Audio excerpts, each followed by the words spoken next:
Do you believe is behind this to organize the 18 Marines to have that press conference, get their affidavits together? Who is behind it or which faction? Okay. We're getting information right now na galing sa Duterte camp. Yung nag-finance, nagpa-organize nito.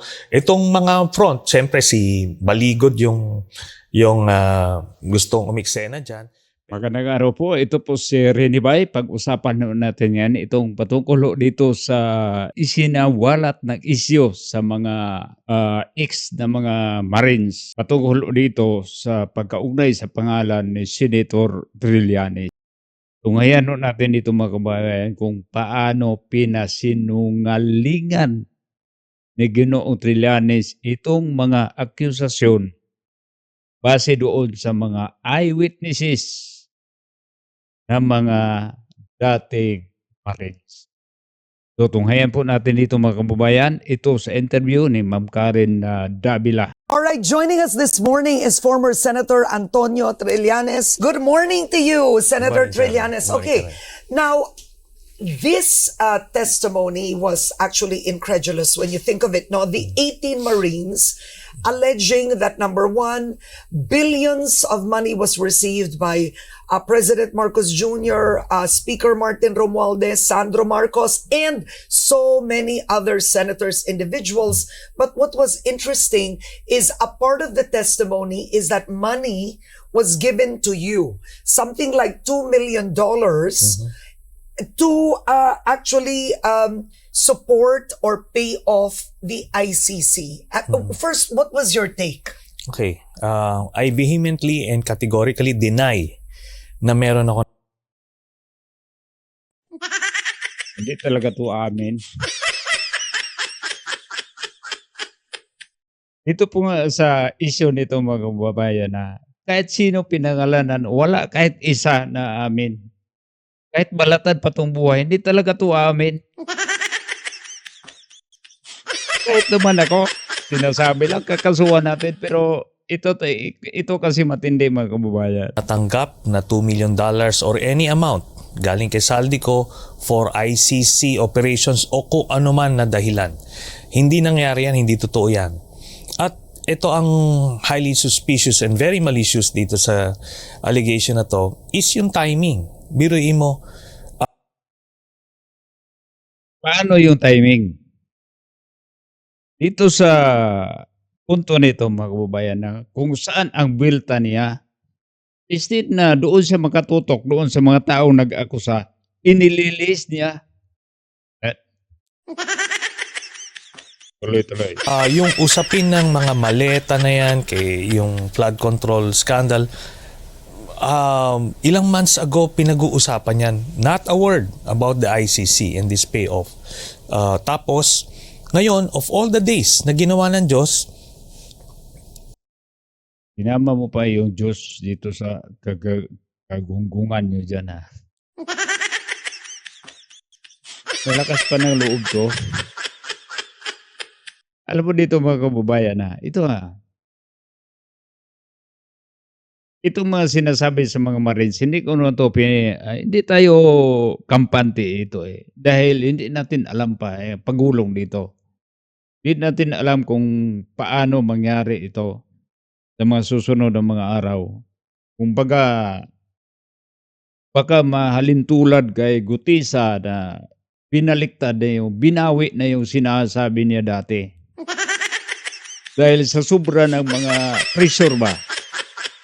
Ito lang, pero walang problema sa akin lang. Naintindihan ko naman si Gutisa. Dahil siya lang mag-isa.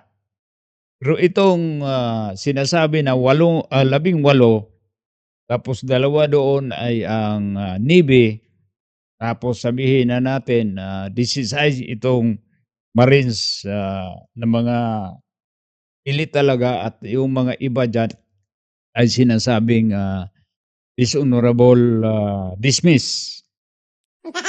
Umano.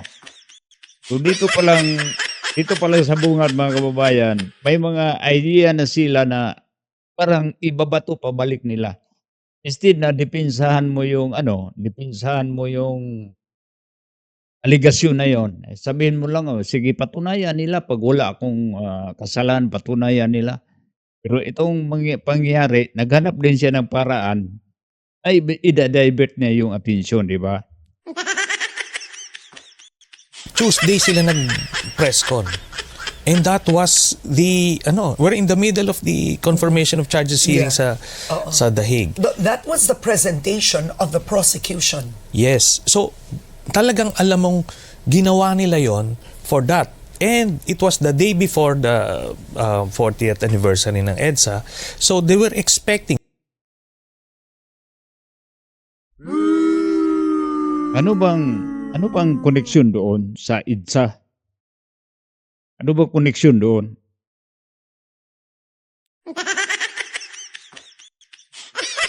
Anong koneksyon doon? Na pinapahayag lang doon sa mga eyewitnesses na pinakita talaga nila, nakita nila talaga, pero may personal knowledge sila kung saan nila dinala yung pera.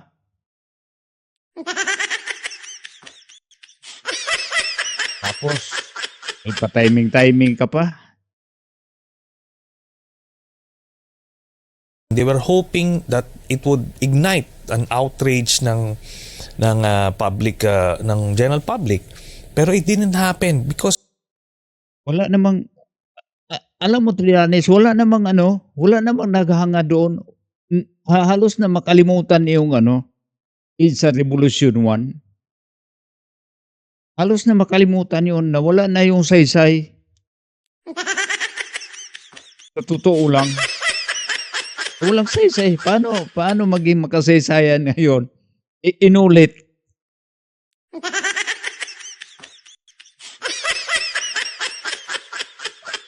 Sapat pa kayo doon?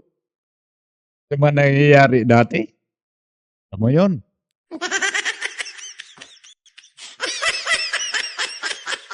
napaka-absurd, no? Ito, in both cases, sinasabi nila, 2 million daw ang binigay sa akin para pansuhol sa ICC. Na-imagine ba nila paano ilalabas ng ano yun? Na ICC investigators.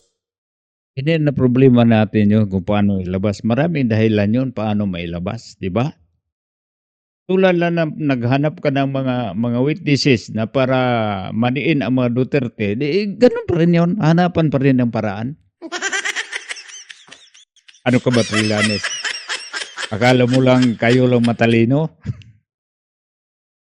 Sabi pa rin mas matalino sa inyo, di ba? Dito po mga kababayan na. Matatawa ko dito ni Trillanes. Sobrang seryoso talaga. Kaya pag talaga, kahit anong sasabihin nito, magmukhang totoo.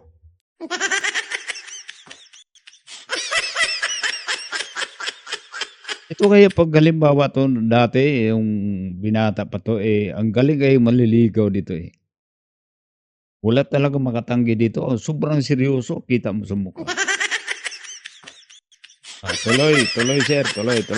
For the people traveling, alam niyo pa paano sa inlalagay sa maleta. 'Di ba? Ngayon, kumpara yan sa operations dito, why would they have to convert it into dollars kung dito gagastusin? It doesn't make sense. Tapos, nakita nung mga kababayan natin, yung presentation ng prosecution sa ICC, kailangan magpabang suhulan. We all saw. Bago yun umabot doon itong mga pinipresent nila, sinuhula na. Bakit? Itong mga prosecutor ng ICC, gumagalaw yun pag walang pera? Nagtatrabaho yun na libre, walang bayad?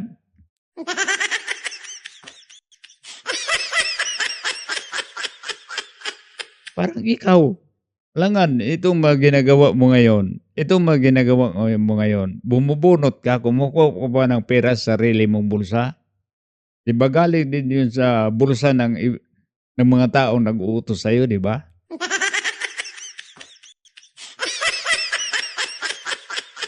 Ay, nako. Sige, tuloy, sir. And heard what happened nung mga panahon na yun. Kaya yung mga pinapresent nila na video sa dahig ngayon, ginawa ni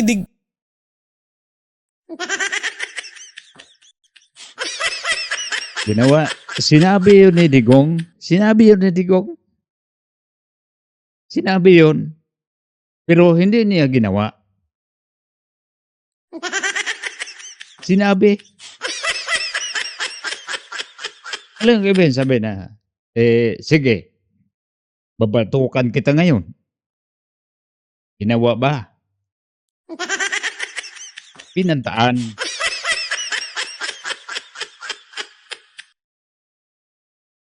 Itong Australianes, no? Ito.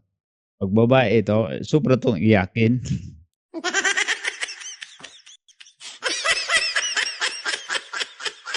At tapang ang tapang, tapos hanap ng abogado. Tuloy siya, tuloy.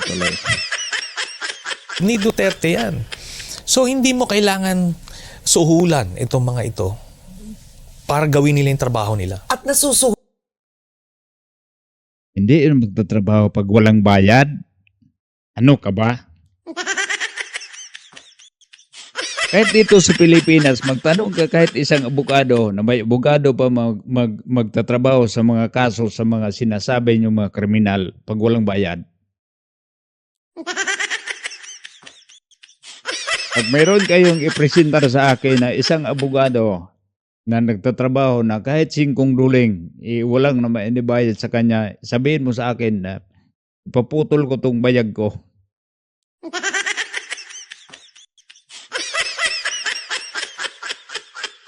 ba ang ICC? Precisely. Na-imagine ba nila yung ano nun? Paano mo gagawin yon? O punta naman kayo dito, bigyan kita ng $2 million. Hindi ganyan. That's not how we operate. Hindi nga ganon. Kayo nag-cooperate doon sa ICC. Kayo nag-cooperate doon. Kayo naghanap ng paraan. Nagbabackdoor kayo. Nag-background check kayo. Tapos ikaw ang nag-supply ng mga ebidensya. Tulad ng nangyari mo, itong mga ginagawa mo dati sa Quadcom, itong nagbitbit ka ng mga witnesses umano kay laban kay PRRD. Parehas lang din yung ginagawa mo doon para papunta doon sa ICC. Familiar naman yung pattern dahil ginawa mo na yon. 2017 pa kami Kaya nga 2017 ka pa dahil sobrang masakit sa damdamin mo na tinanggihan ka ni PRRD na magiging vice presidente. Kaya ganun na lang kayo kagalit sa mga Duterte. Ito na lang, gantihan lang natin to. Idaan natin to sa ICC. Total, itong administrasyon ngayon, mapera. Pag halimbawa, 2017 ka pa, tapos hanggang 2022, wala kayong napalusot na ICC warrant umano. Dito na lang huling nakaraan sa panahon ni PBBM dahil magpambayad na kayo. Dati, sinasabi po lang nag-imbestiga kayo para itong mga ebidensya mailapit ninyo sa ICC. Pero wala pa kayong nagawa dahil walang pera. Ngayon, saglit lang, 3 taon lang, ay tapos. Hindi lang ebidensya yung dinala ninyo doon sa Hague, pati pa talaga si Tatay Digong, dinala nyo doon na sa pilitan.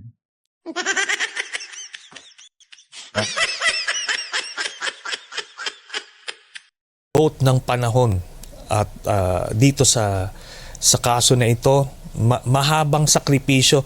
Hindi lang kami na nag-file, kung hindi yung mga pamilya. Anong gusto nyo? Sinasabi nyo, sakripisyo. Hindi kayo nagsakripisyo. Hindi yung sakripisyo ang ginawa ninyo . Sakripisyo ba yung paldo-paldo.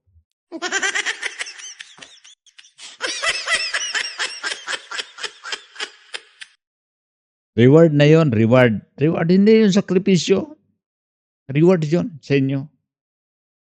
Ng biktima, more importantly, yung mga testigo, marami pang behind the scenes na grabe ang sakripisyo dito sa kaso na to. So what do you Saan yung behind the scene? Ito bang baka itong mga sinasabi ng mga Marines, itong mga bagman ni Saldico, baka yun ang mga behind the scene na ngayon ay na-expose na.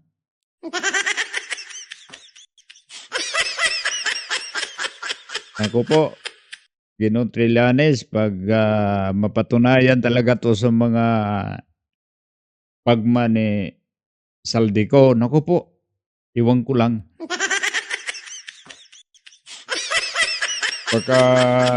Baka dumating ang panahon na maulit yung ginawa nyo dati. Yung hinuli ka nga, nakaihi ka sa pantalon.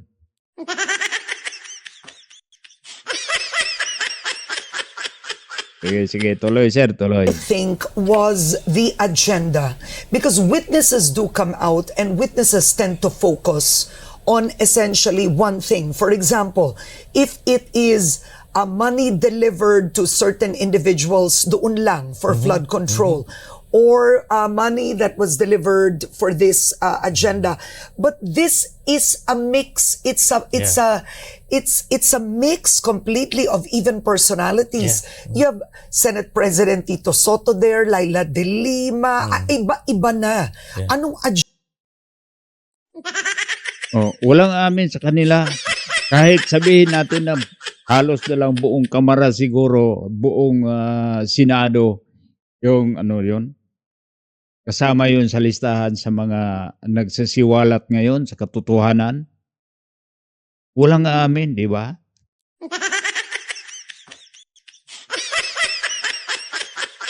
Dito po mga kababayan, hindi talaga to amin. Kahit pa to, itong mga taong nabanggit dito sa mga kahit balatan pa yung buhay yun. Tapos kahit yung tawag sa amin sa Bisaya, itong sa pinakapaa, babalatan mo yun. Tapos isosaw mo sa suka, tapos patakbuhin mo sa buhangin, tapos paaminin mo. Hindi yun na amin.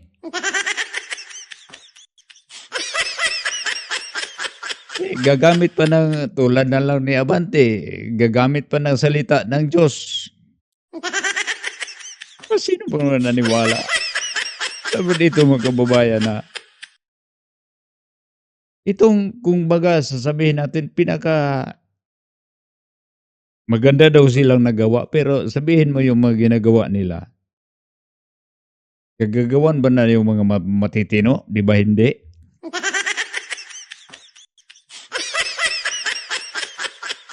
Hindi ka basta-basta dyan idawit, isama ka sa listahan pag walang personal knowledge yung mga bagman doon. Yun ang trabaho nila eh.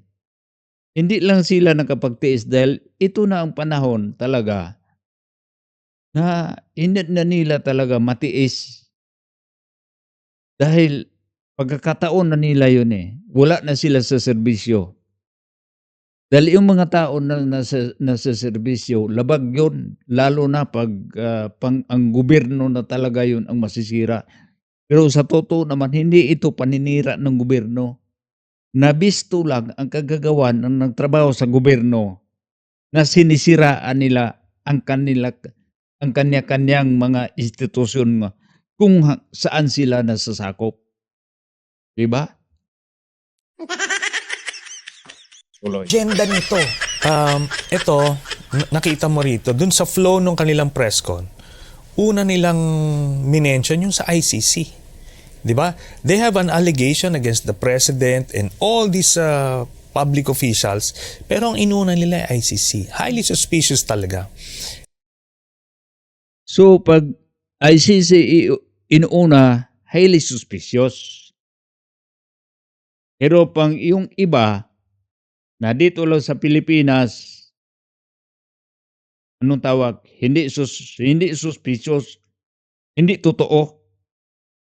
Dahil nabanggit yung ICC, ayaw ninyong mahaluan, ayaw ninyong mahalata na talagang politika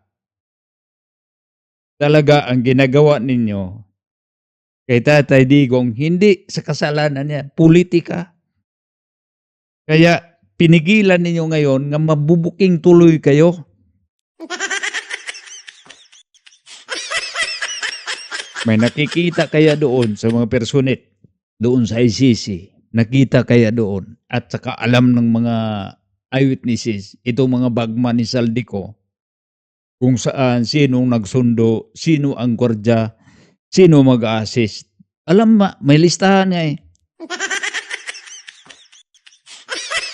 Ang hirap kaya magkunik-kunik tapos wala kang idea paano mo maggagawa ka ng istorya, 'di ba? Ang hirap doon, Mr. Trillanes. Ikaw hindi ka naniwala sa mga sinasabi sa mga sundalo. Ikaw dati ka namang sundalo, 'di ba? Sabagay, pag parehas lang sa iyo ang kalibre, magaling din gumagawa ng istorya, baka natakot ka na rin ngayon dahil ginagawan ka na rin ng istorya na ikasisira ng iyong dignidad. Diba? And ang intention nga is to discredit the integrity of the ICC proceedings. And Wala naman talaga integrity itong ICC. Tingnan mo, itong mga taga-ibang bansa, Russia, sa Israel na mga prime ministers, may nagawa ba sila? Wala. Anong ginagawa niyo kay PRRD? Tinakip ninyo, diretso, hinuli. Walang proseso. Tinanggap ng ICC. Tapos may sasabihin ka pa ngayon na mawala ng integridad. Wala na talagang integridad.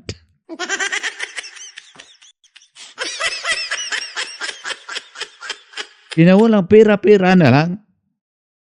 Politika, pera. Kumbaga, in short, negosyo. Tapos nakipagsabuatan pa kayo. Alam mo po, napakasakit yun bilang isang Pilipino. Na aminin man ninyo o hindi, sa laki ng halaga ng pera ng nasakripisyo ng Pilipinas doon sa gagagawan ninyo. Nagawa ninyo pang itapon sa ibang bansa ang isang Pilipino gamit ang kwarta ng Pilipinas. Buwis ng sambayanang Pilipino.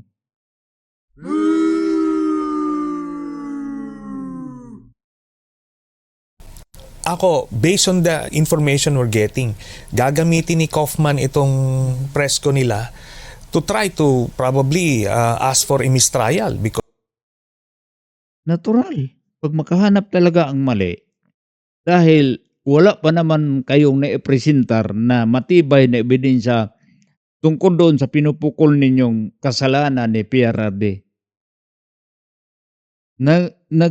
Nagpresenta kayo doon, base doon sa mga dokumento, libo-libo, pero ilan lang yung mga witnesses nyo na nakapunta doon? Umabot man ng 100?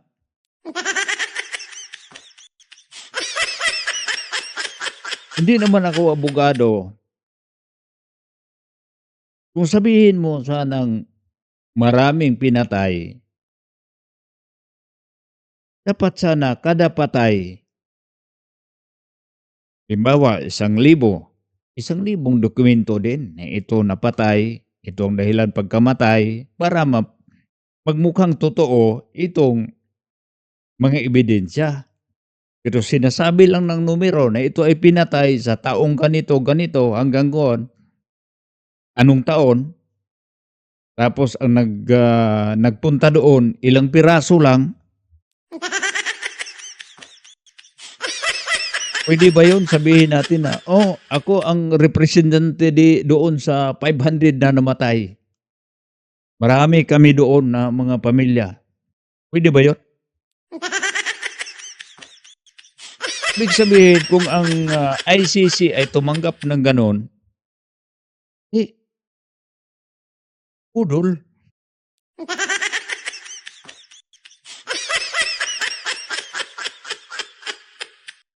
naghanap lang ng legalidad doon sa mga paratang. Ngayon, kayo naman ang nadawit dito sa mga pangalan niyo naman ang nadawit dito base sa isinisiwalat ng mga retired na mga Marines.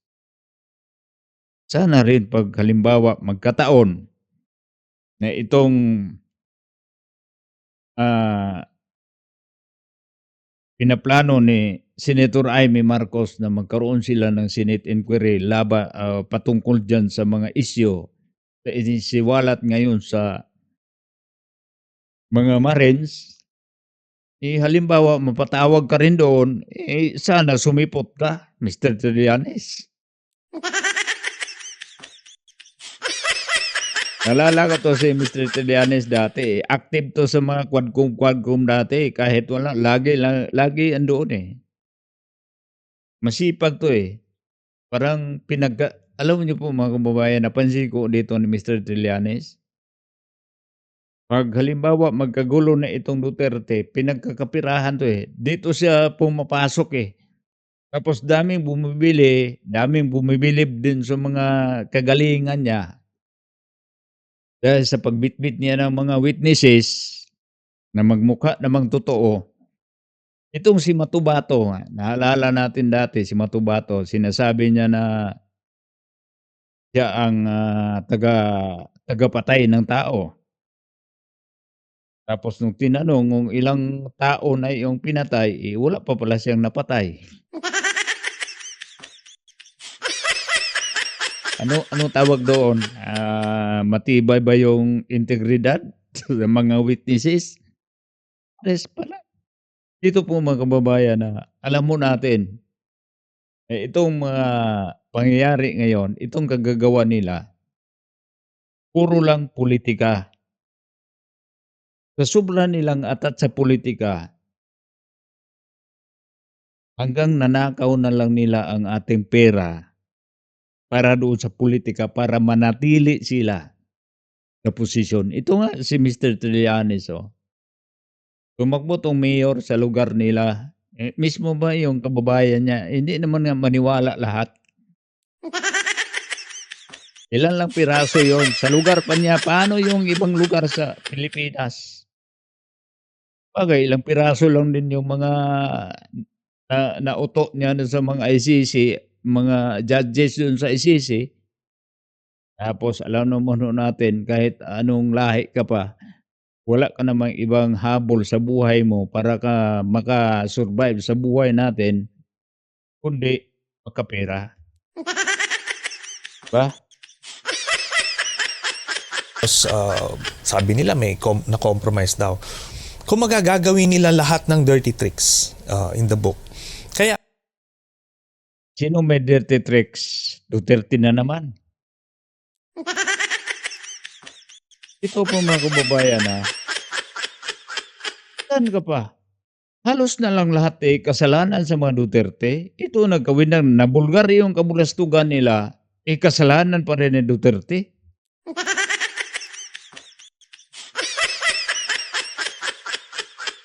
Kung nagdakaw sila, itong naghanap ka ng mga kung ano-ano dyan. Involved ka na sa mga listahan dyan sa mga bagman ni Saldico. Tapos, si Duterte pa rin ang sisisihin nyo.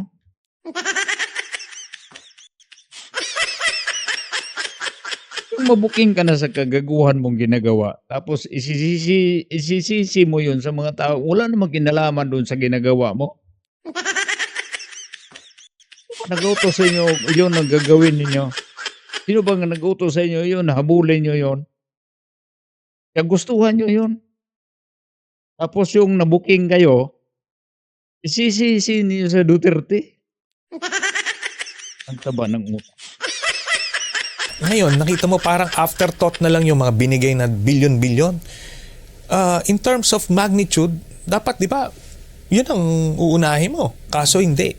The ICC was the target. Kaya sabi ko, I will not. Hindi ICC ang target. Kasama nga yung presidente. Kasama yung DBM. Kasama yung si Garcia. Kasama yung mga senador, hindi ICC.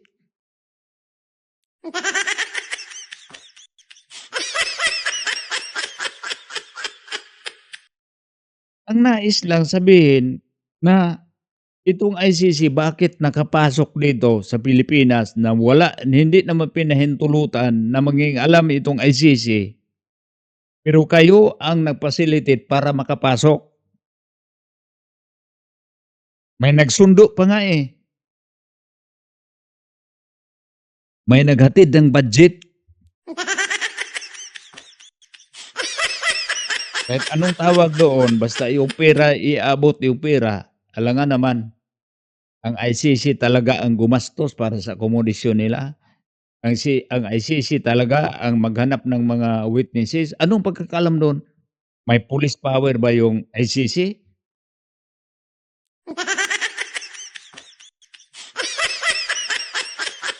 May police power ba sa Pilipinas ang ICC? Let this slide. I will be filing cases against Baligod, Mike Defensor, the 18 ex-soldiers. I will make sure matatandaan nila ito. Hindi pwedeng walang consequence na I understand yung sitwasyon ng mga dating sundalo. Maaring vulnerable sila, wala silang trabaho. Ano naman koneksyon doon pag wala silang trabaho? Kumbaga sabihin natin na ipapalabas mo dito dahil wala silang trabaho, sinusuhulan sila. Ganon. Dito makita natin kababayan, no? Kung ano talaga yung ginagawa mo, yun talaga ibabato mo, yun karaniwan yung ginagawa mo eh. Yun na ibabato. Halimbawa itong, makita mo yung mga siluso, itong mga may mga kulukadidang, diba? Sila pa ang unang magduda, kahit sila ang may kagagawan. Pihira naman to. They will say what you want them to say pagka ganong estado. But still, ginawa nila yan, they will have to suffer the consequences of their actions. So, pine-prepare na ng mga lawyers namin yung ifa-file.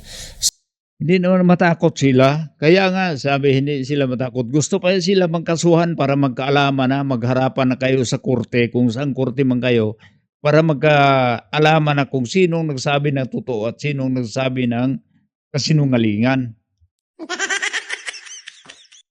Hindi yun takot. Alam mo yun, Trillanes, ito nga, idadalhin nga nila doong affidavit nila doon sa ombudsman dahil ang mga involved dito ay nasa gobyerno. Pasabwat ka lang.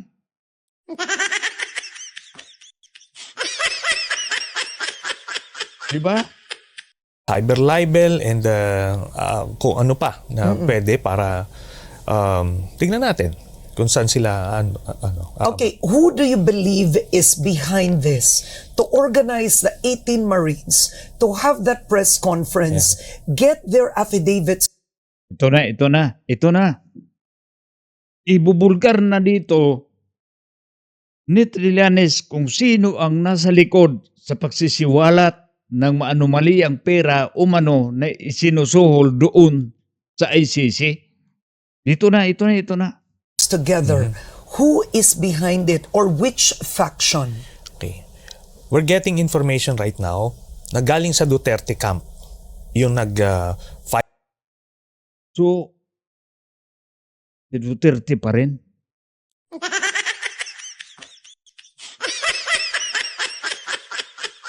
Grabe. Finance, nagpa-organize nito. Itong mga front, siyempre si Baligod yung gustong umiksena dyan. Pero nakita namin yung mga iba't ibang mga information like the cars used by the Marines sa pagpunta ng Tapos, kanino bang car yon? Kaninong car? Bakit mo nasabi ang mga Duterte ang nasa likod? Kaninong car? Kay BP Sara? Kay Pulong? Kay Basti? o kay dating Pangulong Rodrigo Duterte. Kaninong karyon? Kanino? Presscon, nakaregister yung sa asawa ni Mike Defensor, yung isang Oh, asawa pala ni Mike Defensor. Tapos, anong kaugnayan doon sa Duterte?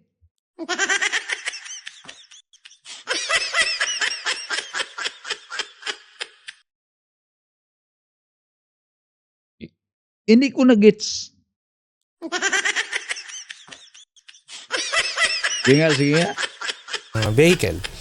So, makikita mo, ano to hindi to nangyari parang at random. 18 ex-soldiers, ano yan, paano sila nag-usap-usap? You can Parang kayo, ang dami ninyo. So, simula 2017, sinasabi mo, nag-facilitate na kayo ng ICC. Bakit? Ikaw lang mag-isa, kinakausap mong sarili mo?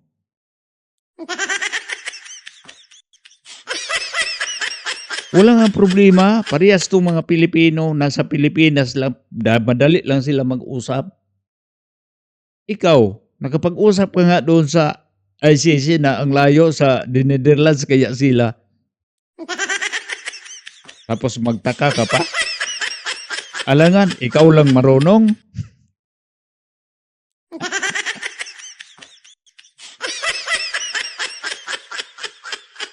imagine how they organize this. So, ano to? Talagang ginawa ito. Natural. Gagawin talaga yon. Wala namang nagsusulat na pagbuklat mo ng papel, may nakasulat na walang taong gumawa.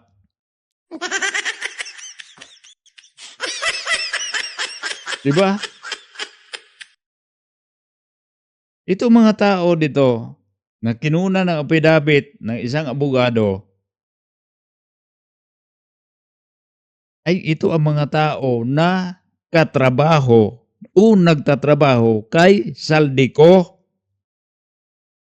Na si Saldico, ito ay pinangalanan na ni Inday BP Sara na isa sa nagkontrol ng pera ng Pilipinas.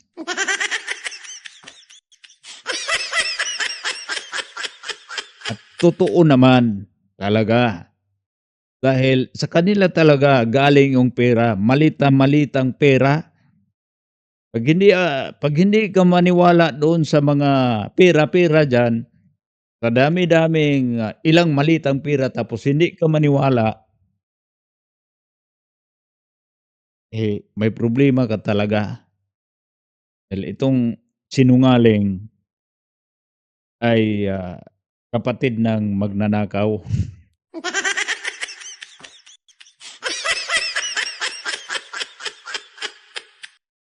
Nung kampo ni Duterte kasi they stand to benefit most from this.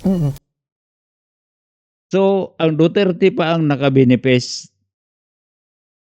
Sila pa ang kinasuhan, sila pa ang kinulong, si BP Sara pa ang i-impeach, sila pa ang nakabenepisyo.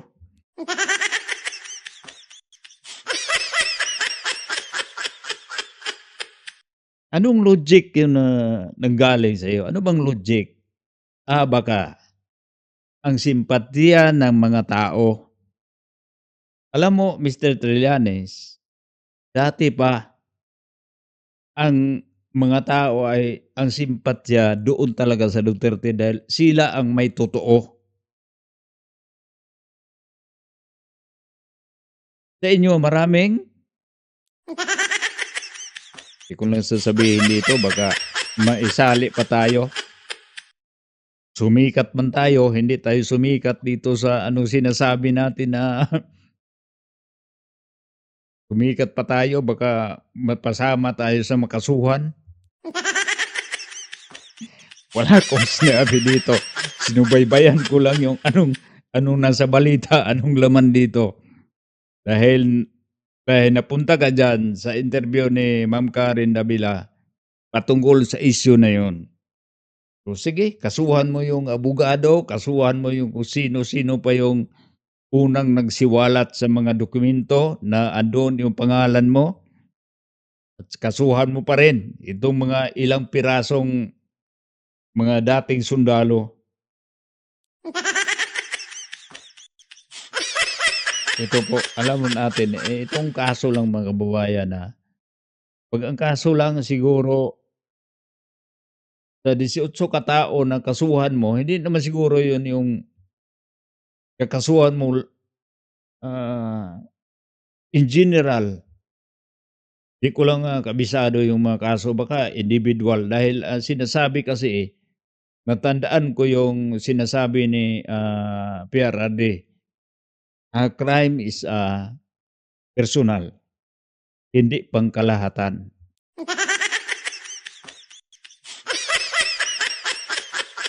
And you believe the main agenda really of the press conference is not the payoffs, the alleged payoffs to former Speaker Martin Romualdez, the President. Yeah. Ang talagang agenda, you believe, is to discredit the ICC hearing. Yes, I think two agendas, two items sa agenda nila. Yung ICC because kailangan nilang gawin ito no, within this time. Pangalawa, yung destabilization kasi ginawa nila dun sa a day before the rally. Ano stabilization sa mga Duterte? May destabilization sila na threat?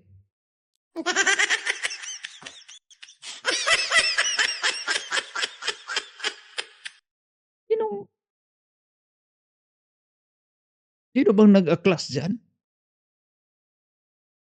Dahil ba dating sundalo, sabihin mo na destabilize? Destabilization ba yun? Nagpahayag ka na, tinulungan mo yung gobyerno dahil ito ang panawagan ngayon sa gobyerno na mapigilan na itong korupsyon. Ito na, ang laki-laking korupsyon, ang laki-laking halaga ng pera. Tapos, i-convert ninyo sa destabilization, umano?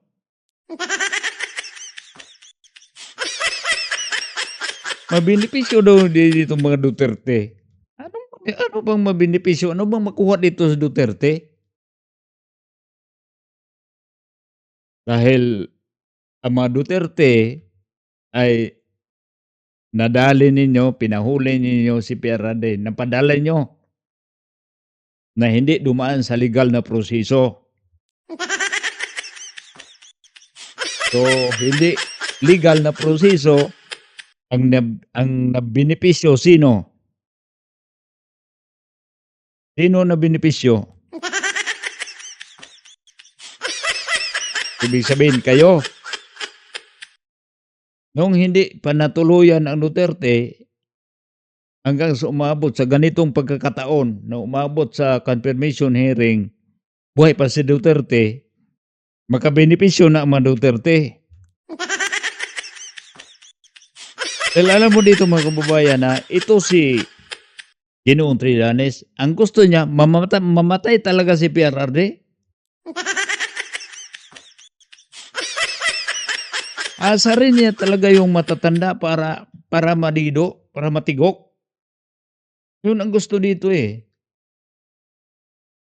Kaya pagkakataon nito, biro mo, mag-isang taon na si PRRD doon sa kulungan sa The Hague. Tapos sasabihin mo pa na sa ganitong pagkakataon, sila ang makabenepisyo. Makabenepisyo ka, nakulong ka na ng isang taon. Ang totoong nakabenepisyo dito, kayo, dahil paldo-paldo. Umamin man kayo o hindi, pasinungalingan man ninyo o aminin ninyo, alam na ng mga tao kung saan napunta yung pera.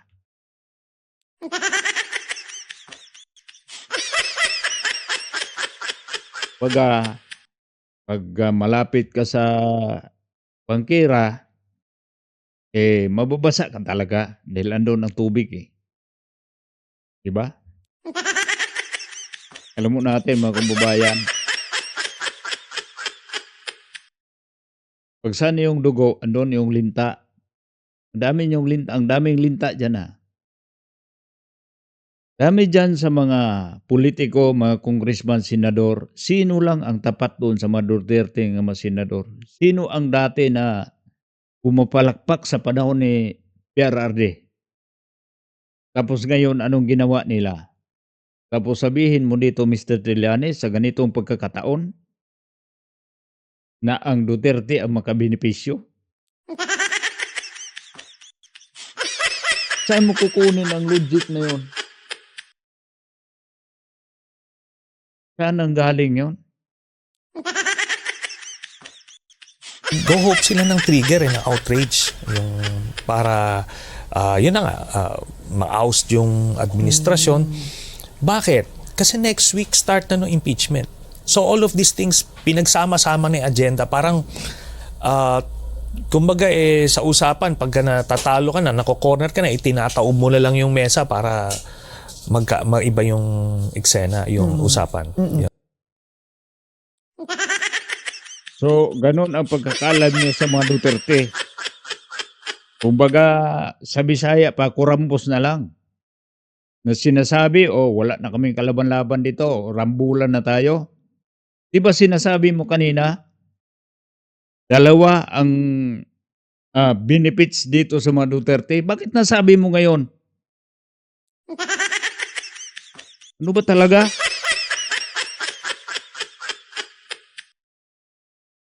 Hindi ko naintindihan to Kanina sabi mo makabenepisyo itong mga Duterte. Ngayon na lang sinasabi mo, dahil ito nag-ano na, parang wala kang magawa, parang itataob mo na yung lamisa. Sana yung benepisyo na sinasabi mo kanina?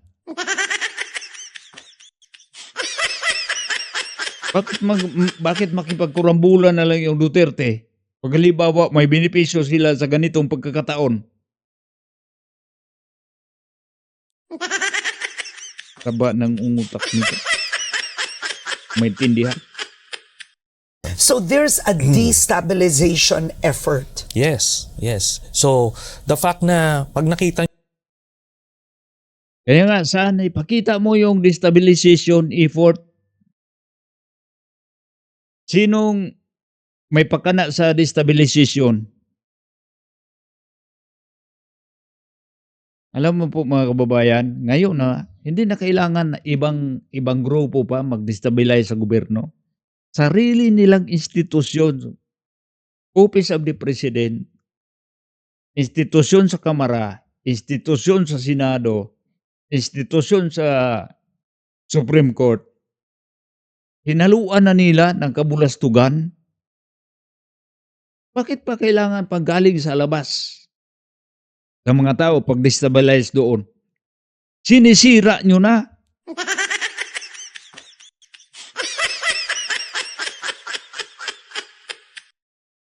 Tapos ibintang ninyo sa mga tao na nagiging biktima ng kagaguhan na ginagawa ng gobyerno. Tapos sabihin pa na may destabilization. Saan galing doon? Kinulong mo na yung tao, halos na mamamatay yung tao. Si BP Sara, halos na lang, isa na lang ang kulang. Barilin na lang kulang si Inday BP. Ngayon, baka mga susunod na mga araw, magkaroon ng impeachment trial. Umpisahan nyo na. Dahil nabalitaan ko, sabi ni Senate President, talo talaga dyan. Sinigurado ng talo talo na si BP Sara dyan sa impeachment. Ibig sabihin, luto na. Tapos, ang sinasabi mo kanina, Trillanes, dalawa ang mabinipis ng mga Duterte. Anong mabinipis ng Duterte? Si Tatay Digong, kunti na lang, mamahinga na doon. Mas mapeksi ang buhay nyo doon. Si BP Sara, ma-disqualify na. Yun pa ang sinasabi mo benepisyo?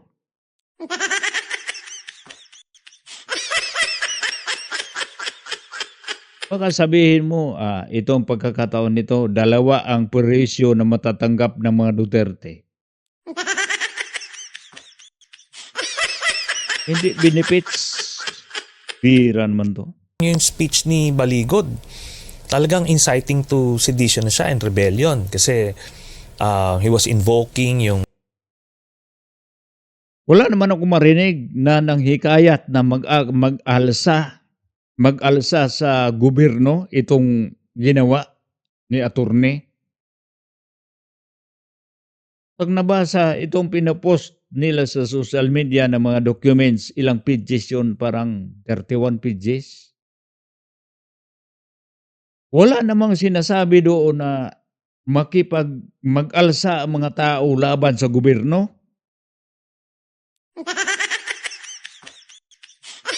Dinagay dito, nakasulat doon ang mga salaysay sa mga pangyayari patungkol doon sa mali-malitang pera.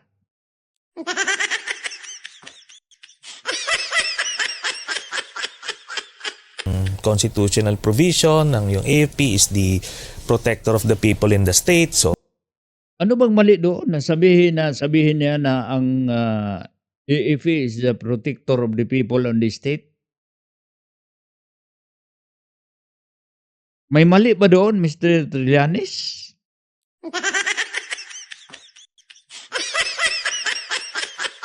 Hindi sila protector ng politiko. Protector sila sa people and the states.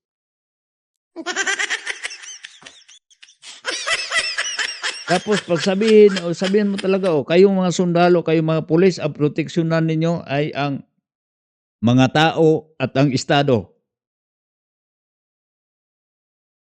Rebellion pala yun.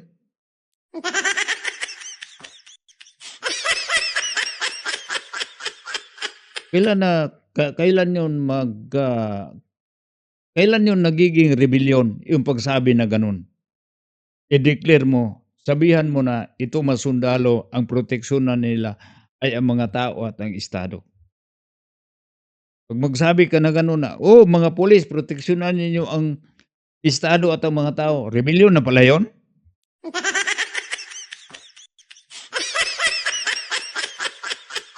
Hira. Ani pa?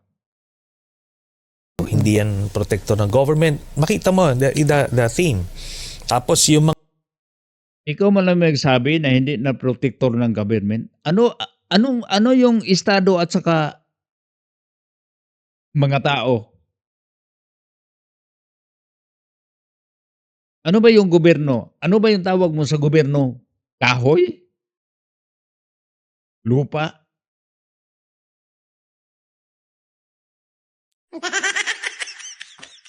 Diba magpatawag mo yung gobyerno, yung estado at saka yung mga tao? Yung mga politiko, sabagay, yung mga politiko ngayon, hindi naman pangalanan pala. Mali. Sabi talaga, ang proteksyonan nyo lang mga sundalo ay ang mga tao at ang estado. Hindi naman sinasabi na isama nyo na rin pag-protect ang mga buaya.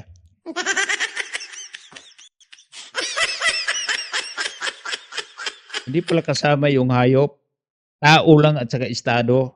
Kaya, totoo talaga.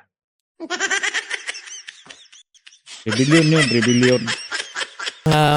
in-invite nila doon ng mga vloggers ni Duterte, talagang pang-agitate. Grabe na. Pag vloggers talaga ni Duterte, naku po, wala talagang bat-bat itong mga vloggers ni PBBM. Wala talaga. Dahil itong mga vloggers sa mga Duterte, libre yun. Libre ang mga vloggers sa mga Duterte, lalo na sa mga banateros. Naku po, walang saysay. Walang saysay itong mga vloggers doon sa administrasyon. Naku po. isinama po pa rin yung vloggers. Kasama para sa bayad itong troll farms.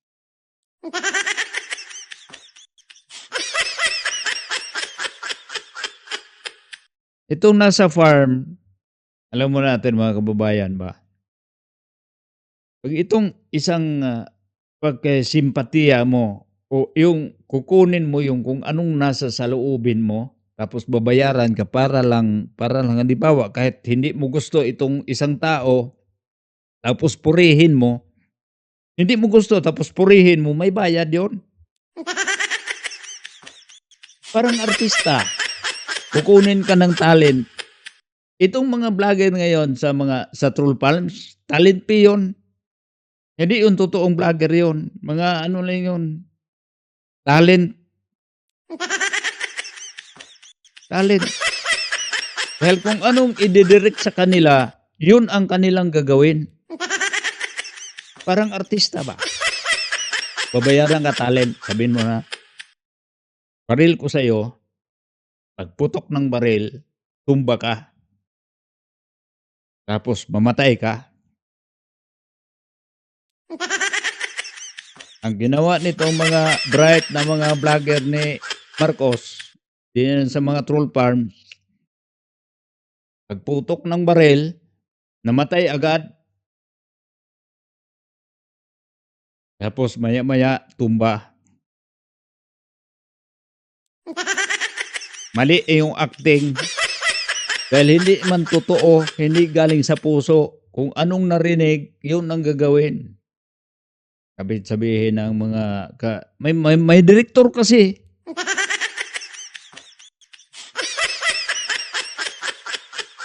Tapos ano lang, nagtatrabaho lang sila, depende sa bayad. Pero itong mga vlogger, sabihin natin mga Duterte supporters, itong mga Duterte supporters talaga, tinutukan talaga nila kung ano ang magandang nagawa ng mga Duterte. Makita nila eh. Hindi tulad sa administrasyon ngayon, kahit sabihin natin na ito katanggap-tanggap itong ginagawa ng administrasyon ngayon. Mabait yung ano natin, Pangulo, kahit masungit. Sabihin mo na. Mabait, biro mo. Bawat post. Tapos, pag may mag-comment doon na trolls, 100 kada comment. Ako naman, may bayad, mag-comment ka lang dyan. Gusto ko kumita ng 1,000, comment ako dyan. Pero dito sa mga Duterte supporters, itong sinasabi ni Mr. Trillanes na Duterte vloggers, libre yun.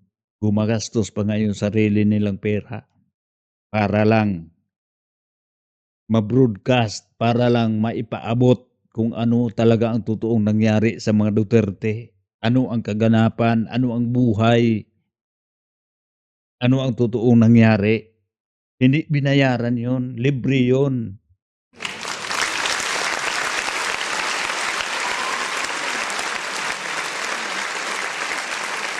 Tapos alam mo natin, ang simpatiya ng mga tao ngayon, andoon sa Duterte. Dito natin, itong mga sinasabi kanina ni Mr. Trillanes na makabenepisyo ang Duterte sa ganitong pagkakataon, talaga makabenepisyo dahil ang simpatiya ng tao, hindi mo yun maiikot. Hindi mo yun mabibili. Hindi tulad sa mga binitbit ninyong mga witnesses na papunta doon sa deheg na mga sinungaling din. Kaysa may nagsabi pa daw doon na pinag-ipunan daw nila yung pamasahe nila papunta doon. Hoy, Gonggong, di mo lang alam magkano yung pamasahe? Hotels and accommodation, food and accommodation, pamasahe mo, eroplano, Sabihin mo pinag-ipunan mo. I-lifestyle check natin kung kaya bang tingnan natin yung mga passport diyan, nakapagpasyal ba ng Hong Kong? Ang lapit-lapit ng Hong Kong. Wala pang ano, wala pre-visa pa. Ewan kong deheg pre-visa ba 'yon? Hmm? Tingnan natin yung nagsasabi na pinag-ipunan namin yun, nakabakasyon na kayo ng Palawan, nakabakasyon na kayo ng Boracay.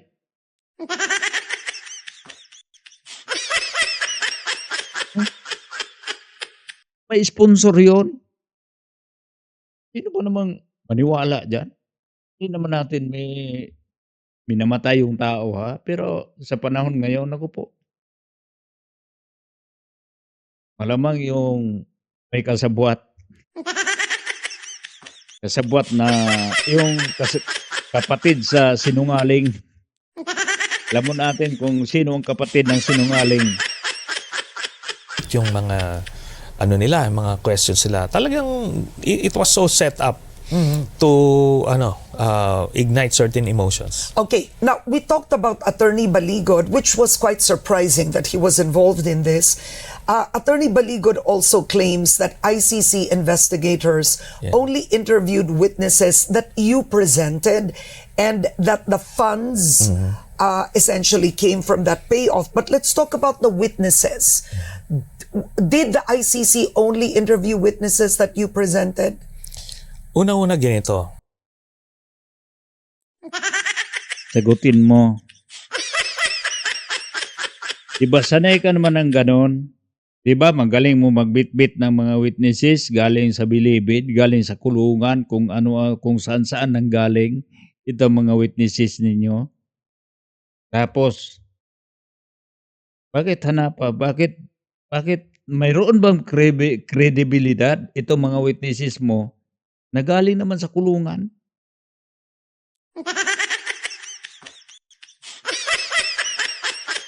Napatunayan sila na may kasalanan sila.